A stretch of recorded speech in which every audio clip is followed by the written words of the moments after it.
তোমাদের সকলকে শেষ মুহূর্তের ব্রহ্মাস্ত্র সাজেশনমূলক ক্লাসে স্বাগত জানাই। আমাদের আজকের আলোচ্য বিষয় হচ্ছে মেজর বাংলা অর্থাৎ মেজর 2 বাংলা। এখানে আমাদের বাংলার কোডটা লেখা রয়েছে, সেই সঙ্গে আমাদের সিলেবাসের টাইটেলটাও লেখা রয়েছে। আমরা যে সিলেবাসটা পড়ছি বা যেই সিলেবাসের উপর পরীক্ষা দেব সেই সিলেবাসের টাইটেল বাংলা সাহিত্যের ইতিহাস, তার আধুনিক যুগ ও বাংলা ভাষাতত্ত্ব, তার দ্বিতীয় পর্ব। এই সিলেবাসের উপর ভিত্তি করে অত্যন্ত গুরুত্বপূর্ণ 5 এবং 10 নম্বরের প্রশ্নাবলীর লিস্ট আজকের এই ভিডিওটিতে তোমরা পেয়ে যাবে। এবং এই সাজেশনের যে পিডিএফ তোমরা দেখতে পাচ্ছ, যেখানে আমি এই লেখাগুলো লিখছি বা মার্ক করছি, এই সাজেশনের পিডিএফটা অ্যাভেলেবেল রয়েছে। যে সমস্ত ছাত্রছাত্রীরা আমাদের হোয়াটসঅ্যাপ গ্রুপে রয়েছে, তোমরা ফ্রি অফ কস্ট এই সাজেশনের পিডিএফটাকে ডাউনলোড করে নিতে পারবে। যারা এখনও পর্যন্ত আমাদের হোয়াটসঅ্যাপ গ্রুপে যুক্ত হওনি এবং পিডিএফটা ডাউনলোড করার চিন্তাভাবনা করছো, তোমাদের ডেসক্রিপশন বক্সে, মানে এই ভিডিওটির ডেসক্রিপশন বক্সে থাকা আমাদের হোয়াটসঅ্যাপ গ্রুপের লিঙ্কে ক্লিক করে আমাদের হোয়াটসঅ্যাপ গ্রুপে প্রথমে যুক্ত হতে হবে। তারপরে আমি যখন পিডিএফটা আমাদের হোয়াটসঅ্যাপ গ্রুপে পাবলিশ করবো, তোমরা সেখান থেকে এক ক্লিকেই ডাউনলোড করতে পারবে। তো যাই হোক, বেশি কথা না বাড়িয়ে শুরু করছে আমাদের স্পেশাল ভিডিওটি। দেখো, বাংলার ক্ষেত্রে একটা কথা না বললেই নয়, বাংলার ক্ষেত্রে একদম লিমিটেড সাজেশন দিয়ে 100% কমন এই কথাটা কিন্তু বলা সম্ভব না, বা এই কথাটি না বলাটাই ভালো। কারণ বাংলার ক্ষেত্রে কনসেপচুয়াল পড়তে হয়, থিওরিটিক্যাল পড়তে হয়, টপিক ধরে ধরে পড়তে হয়। তো যারা সম্পূর্ণ সেমিস্টারে পড়াশোনা করেছো, তোমাদের জন্য আমরা ফুল সাজেশন নিয়ে এসেছি।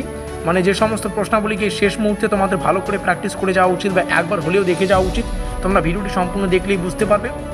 এবং অন্যদিকে যে সমস্ত ছাত্রছাত্রীরা সম্পূর্ণ সেমিস্টারে কোনো কারণবশত সঠিকভাবে পড়াশোনা করতে পারোনি, সিলেবাস কি সেটাও জানো না, কোশ্চেন প্যাটার্ন কি সেটাও জানো না, তোমাদের সুবিধার্থে জানিয়ে রাখি, তোমাদের জন্য একটা লিমিটেড সাজেশন রয়েছে, যেটা আমাদের ভাগ্যের ওপর ডিপেন্ড করে। যদি আমাদের ভাগ্য ভালো থাকে তো অবশ্যই এখান থেকেও আমরা 100% কমন কিন্তু পেয়ে যাবো।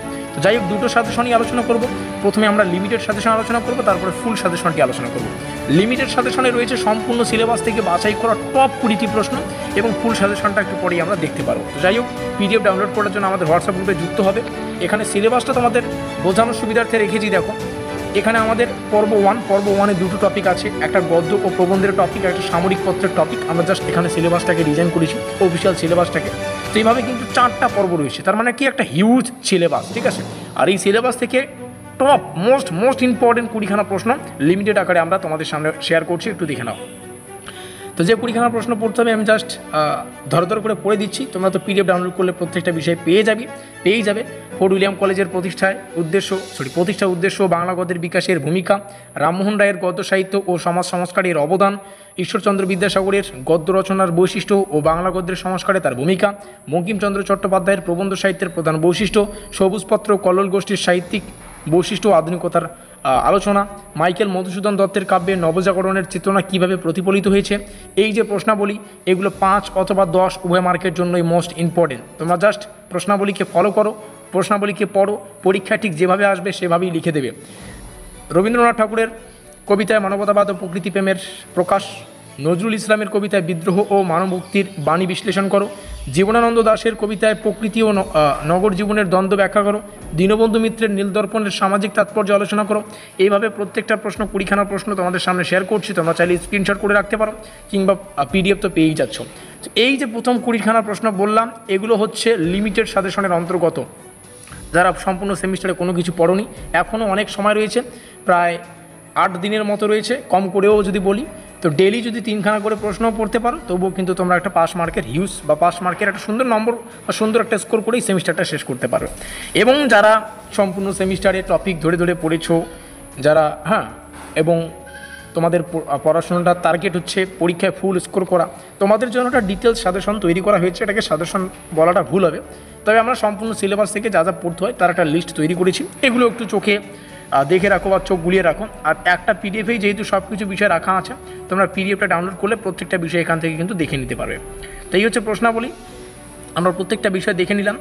আর এখানে যা লাস্ট সাজেশনটা যেটা আলোচনা করছি, এটা পর্ব আকারে, মানে কোন পর্ব, সিলেবাসের যে প্রত্যেকটা টপিক, এক একটা টপিক থেকে কতগুলো প্রশ্ন পড়তে হচ্ছে তার লিস্ট কিন্তু আমরা এখানে দিয়ে দিচ্ছি।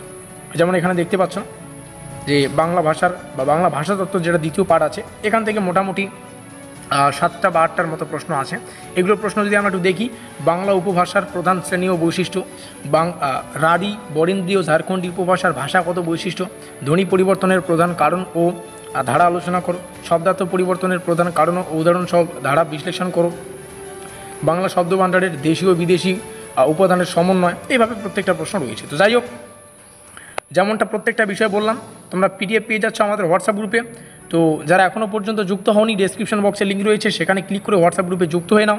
ভিডিওটি শেষ পর্যন্ত দেখার জন্য অসংখ্য ধন্যবাদ। তোমরা এই পিডিএফেই আমাদের যোগাযোগ নম্বর দেখতে পারবে। পরের সেমিস্টারের একদম শুরু থেকেই তোমরা চাইলে আমাদের পেইড নোটগুলো সংগ্রহ করে তোমাদের প্রস্তুতিটা জোর কদমে নিতে পারবে।